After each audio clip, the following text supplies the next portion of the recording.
A Hazleton woman who attended the March for Life for the 45th time is talking about her experience. Marianne Lawton, president of the Greater Hazleton chapter of Pennsylvanians for Human Life, sat down with our Lisa Sugar to share her experience at the march and at an event the very next day. The numbers in D.C., it was just so exciting to see that this movement is gaining in strength, in its solidarity, in its focus, a womb-to-tomb pro-life ethic. We're also showing some of the video, that it's time-lapse video of the people who were taking part in it.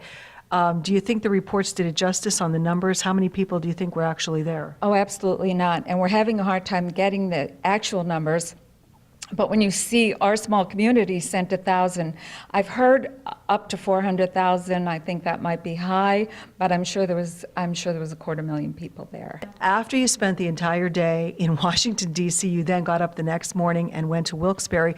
The Women's March was happening in our nation's capital, and there was a march in Wilkes-Barre. So you went to that as well. I did, carrying the beautifully designed sign by Jen Wetner, and I carried that sign and was met with stares and glares, and one person who was actually taunting me, saying, "My body, my choice," and that was their chant through their movement. Why did I go? I went as a feminist for life to stand in unity with the African American sisters who experience racism, with Jewish sisters who experience anti-Semitism, and women who have forced abortions on them because of poverty and discrimination. And I wanted to stand there with that beautiful sign and say, as a feminist for life, we have a better solution.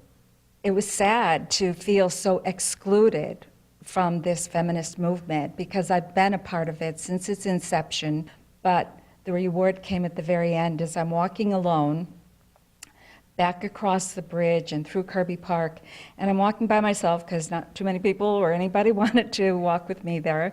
They made it clear I didn't belong. But I come upon a woman who is a little bit older, and she said, "Oh, were you at the Women's March?" Like, yay, yay, Marianne. But then she looks at the sign that Jen painted, and she wasn't looking at me any longer. She said, "Oh, you weren't at the march?" And I said, "I was." And she said, "Well, why are you carrying that sign?" I was forced to have an abortion. I didn't have a choice.